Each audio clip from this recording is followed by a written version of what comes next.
Wala na pong EDC guys, ako na magsasabi. Wala na po kayong abangan. Abangan niya lang po ay Jomcar Mikris. Jomcar Mikris. Ang bago, parang Joy.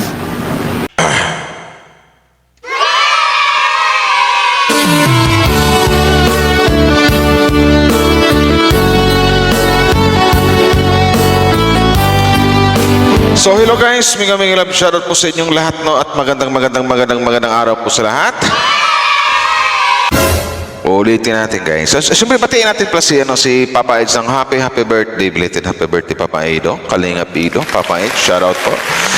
Shoutout sa lahat ng mga Kalingap dyan, sa mga Kalingap fans, Team Kalingap, Kalingap community. Mega love shoutout po sa inyo, lalong-lalong sa mga Edsinians ngayon na ang balita ko na marami daw malungkot ngayon sa, sabi ko, what happened, ano nangyari? So sa akin naman dito, malakas pa rin ang loob ko, basta, for me, so in my own opinion, basta, pakiramdam ko, mayroong EDC pa rin. So, yun lang yan. Pero bago natin pag-usapan yan, guys, supportahan po natin ang buong Team Kalingap, no? Kasi itong i-react ko, something like na bumabase lang ako dito sa, nag-base lang ako dito sa live ni Kalingap JG kasi alam naman si Kalingap JG andun mismo sa birthday ni Papa Edo kagabi. So, yun yan. Pwede ting i-react yan kasi yung live niya, 12 hours na. So, okay na yan. Sundin natin ang rolls. So, yun lang yan. Pero bago tayo magsimula, suportahan pa natin ang buong Team Kalingap. Kuya Val Santos Matubang, Kalingap Rob, Athena Vlogs, Jack Tapia, sa lahat ng mga Kalingap reactors and Kalingap Charity Vloggers.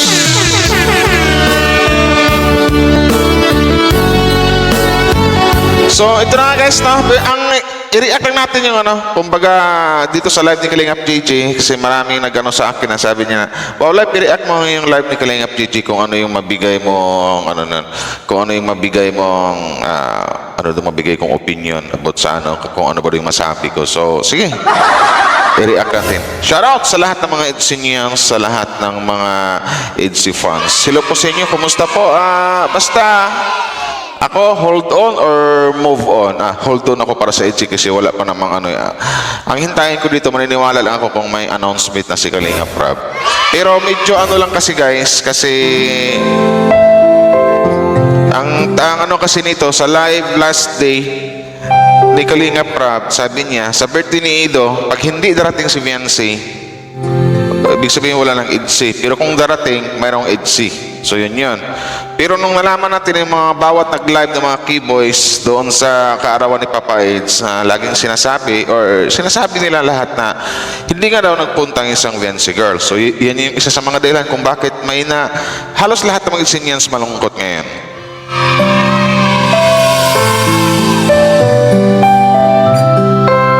Pero kapit pa rin. Kapit lang. Nadagdagan pa to sa live ni Dr. Love last night ng mga nakaraang gabi na hindi pa lang gabi ba yun or araw na nag-live siya na talagang umiiyak siya, humahagulo siya ng iyak kasi hindi nga daw pupunta si Viancy at nakausap niya yung papa at mama ni Viancy, so hindi nga daw pinapupunta. So sa live din kagabi ni JJ na mapakinggan natin ngayon na wala na daw EDC. So comment down below kung sino yung mag-hold on or kung sino pa yung mag-move on na ba or hold on pa para sa EDC, para kay Edo at saka para kay Viancy. Salamat sa mga nag-like and share guys. Kasi normal na naiintindihan ko kung ano yung naramdaman ng mga solid EDC ngayon na nagmamahal sa dalawa. Kasi talagang ang inaasahan nila kung yung mga nagla-live lang, yung mga sabihin nating bulong sa mga nakadikit dun sa EDC. Sila ni Dr. Love, Red Saint, Kalingap JG, halos lahat ng mga taga doon na mga vlogger, na mga live streamer. So doon lang din bumabase yung mga fans. Pero ang yun na nga, ang masaklap na lang na sinasabi nila lahat na wala na daw ang EDC. Kasi yan din ang sabi ni Kalingap Rob nung nakaraang araw na sa kaarawan ni Edo, kung hindi pupunta si Viancy, wala nang EDC. Pero kung pupunta, may EDC. Pero yun na nga, ang bulong nila sa mga sinasabi nila, hindi nga daw pumunta ang isang Viancy girl. So medyo sige, tara, pakinggan muna natin to. Maraming salamat sa mga nag-like and share guys, no? Saan na ba yung anuhin natin dito? Ito. Pakinggan natin to guys. Salamat sa mga nag-like and share. Basta ako nasa labas, sila nasa loob. Alam niya na, nakaabang po ako. Yun nakakalungkot naman, masakit sa dibdib, wala na EDSI. Wala na pong EDSI guys, ako na magsasabi. Wala na po kayong aabangan. Wala. Yung pala yun, wala na anong aabangan.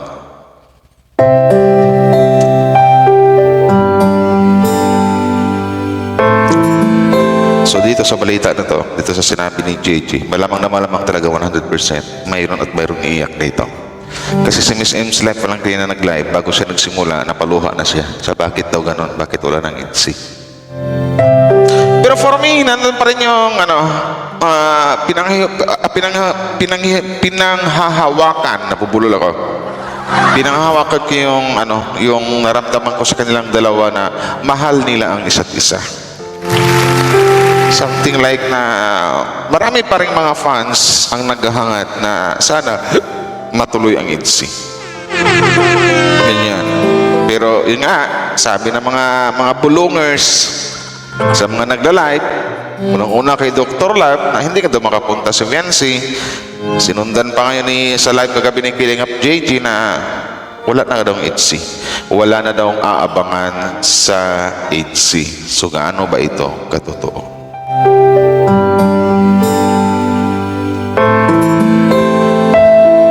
Nakakalungkot naman, masakit sa dibdib, wala na EDSI. Wala na pong EDSI guys, ako na magsasabi. Wala na po kayong aabangan.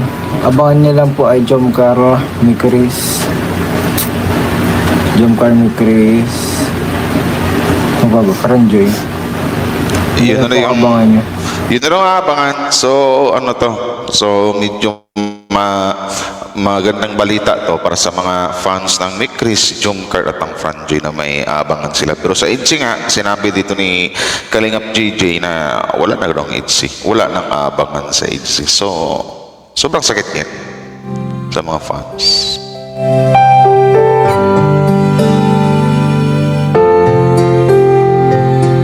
Well, hindi ko pa alam kung ano yung naging anong sanhi, ano yung pinakaugat kung bakit nahantong sa ganito na mawala ng EDSI or mahinto ng EDSI. Na alam ko maraming mga fans ang nagmamahal dito ng mga Kalinga fans, maraming taga-subaybay at maraming naghihintay. So malalaman natin siguro yan kung hintayin lang natin yung final announcement kung si Kalinga Prab na yung magsasalita. Well, si Ido at saka si Viancy. So malamang ipa-vlog naman yan. Kung for example, kung mahinto na talaga ang EDSI, so mayroong closure yan. So mayroong magaganap na closure yan sa vlog ni Kalinga para malaman ng mga EDSI fans kung totoo ba itong ating mga naririnig ngayon sa mga nakapalibot sa EDSI na wala na ang sabi, wala na nga. Nakakalungkot man, kung yan man ang totoo, so wala tayong magawa, kailangan natin tanggapin. Yun lang yan. Pero sa mga oras na to, for me, nakakapit pa rin ako. Tama, hold on lang.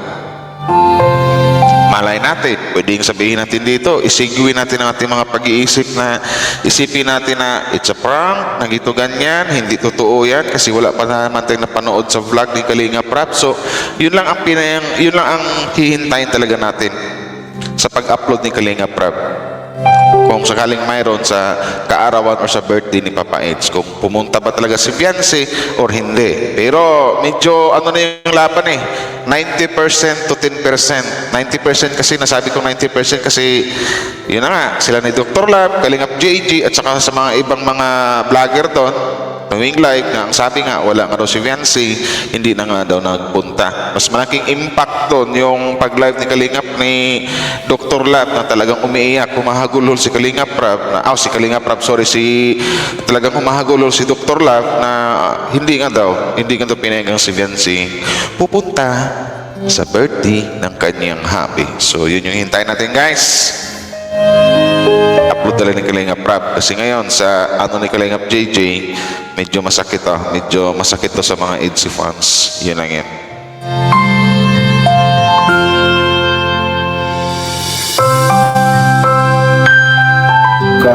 may Chris. Sabi. Lungkot naman masakit sa dibdib, wala na EDC.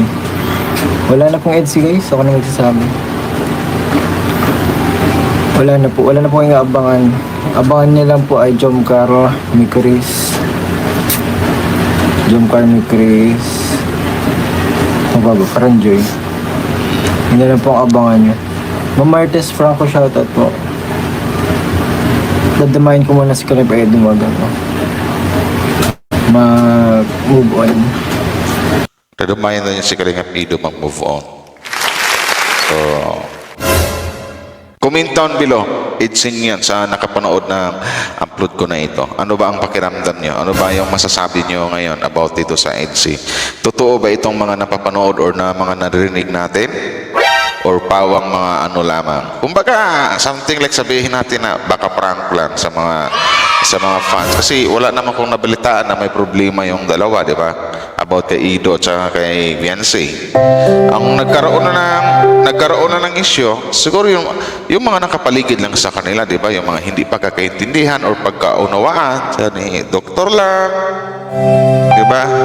Yung isang may kalaban, tapos nabalitaan pa natin na ang sinabi kasi ni Dr. Love, nakaraang live niya, parang nang dahil daw yata kay Pirador. Nang dahil daw yata sa upload ni Pirador. So sabi ko parang ang hirap i-connect kung bakit damay si Viancy or sa maling salita, bakit damay ang ITZY. Gano'n. Sabi ko, hindi pwedeng i-connect kung ano ba yung kumbaga, di ba? So, for me, malakas pa rin ang loob ko na may EDC. Yun lang yan. Kumakapit ako na may EDC pa rin. Kasi doon kasi sa paliwanag niya, ni Dr. Love, something like na, medyo hindi ako, something like na mapapaisip ka. Doon sa na sinabi niya nang dahil doon sa upload ni Birator, nakisyo ganito ganyan about sa mga problem. Sabi ko, yun ang tanging dahilan para hindi makapunta si Viancy or para mawala sa area ang EDC. So medyo napapaisip ako na para ang layo, something like na ang babaw ng dahilan sa madaling salita. So yun kasi about naman sa dalawa, wala naman akong narinig na may problema na ganito ganyan, may third party ba? Wala namang third party, di ba? Wala namang basta ako kapit lang ako sa EDC at naniniwala pa rin ako na may EDC pa rin, tuloy-tuloy pa rin ang EDC Love Team. Ika nga, sabi nyo nga, EDC is love, EDC is real. Kapit tayo. Ganyan. Pero yun lang kasi talagang ganito sa Sukbin dito sa social media basta dahan-dahan lang, wag para wag masyadong ibuos ang pagmamahal. Para magtira ka naman sa sarili mo. Para hindi ka masyadong masaktan. Kung sakaling kung totoo man yung mga balibalitang wala na yung EDC. Basta for me, pinanghawakan ko sa mga oras na may EDC pa rin. Hihintayin ko na lang yung upload ni Kalinga Prab para doon natin malaman lahat kung tuloy ba ang EDC or stop na ang EDC. Kung something like na kaya ba ng dalawa? Kaya ba ni Ido na mawala sa kanyang isang Viancy girl? O kaya ba ng isang Viancy girl na mawala sa kanyang buhay ang isang Papa Eds o ang isang Kalingap Ido o ang kanyang hubby? So, malaman natin lahat ng kasagutan na yan kung sakaling may upload si Kalingap Prab. Kasi kung sakaling wala na talagang EDC, may closure yan. Talagang mayroong yan. Kumbaga, mapapanood natin yan. Pero basta ako, kakapit lang ako. EDC is real, EDC is love. Yun lang yan.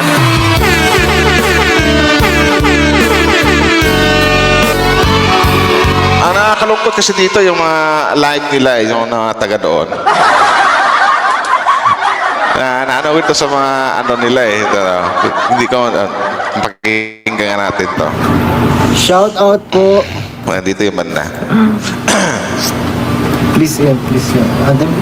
Rap Ian, Rap Edo, happy birthday po sa inyo. Wala kami nalaman, antay na lang ako. Wala kayo nalaman, ako. Basta ako nasa labas, sila nasa loob. Alam niya na, nakaabang po ako. Yung nakakalungkot naman, masakit sa dibdib, wala na EDC. Wala na pong EDC guys, ako na magsasabi. Wala na po kayong abangan. Abangan niya lang po ay Jomcar ni Chris. Jomcar ni Chris. Ang bago, Franjoy. Yun na lang po ang abangan niyo. Ma'am Martes Franco, shoutout po. Dadamahin ko muna si Caleb Edo po. Yan, wala nang EDC. Kalungkot to sa mga EDC fans, sa mga EDC niyans, di ba?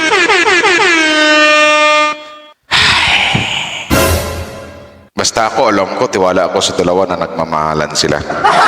Ako, opinion ko lang, masabi ko lang, pakiramdam ko, wari ko, tuloy-tuloy pa rin ang EDC. Yun lang. Kasi basta pasayahin lang natin sa sarili, wag masyadong iisipin yung mga bali-balita ngayon sa mga napapanood nyo, sa mga narinig nyo, baka maparanoid kayo. Baka wag masyadong basta wag mag-overthink. Dahil ganyan, basta paniwalaan nyo kung ano yung naramdaman nyo sa dalawa. Kasi ang ramdam nyo sa dalawa, nagmamahalan sila. So yun na lang ang lagi nyong iisipin sa dalawa. Basta paniwala ko sa birthday kagabi ni Kalingap Ido, andon si Viancy. Sa akin lang, pakiramdam ko lang. Yun. Kasi sabi nyo nga, nagmamahalan yung dalawa. Iba, importanteng araw niya ni Papa Eds. Kumbaga, kaarawan niya, birthday niya yan. So malamang for me, andun si Viancy. Depende na lang kung may problema yung dalawa na hindi natin alam. Pero ang alam naman natin, walang problema yung dalawa. Pero kung may problema mo yung dalawa, so malalaman din natin yan. EDC Israel, EDC Islam. Iyon lang yan. So ito lang natin guys. Basta tama lang tayo. Huwag masyadong Huwag mag-overthink. Basta kapit lang kayo. Basta for me. Basta isipin nyo may EDC pa rin. Yun lang yun. Hanggat wala pang announcement si Kalinga Prab, dapat magiging matibay ang dibdib nyo pagdating sa mga ganyan. Hintayin na lang natin kung ano yung magiging announcement ni Kalinga Prab, ni Papa Eds at saka ni Viancy Girl. So yun na lang. Shoutout po sa lahat. Maraming salamat sa mga nag-like and share. Kapit lang tayo. It's Viancy. Bye-bye!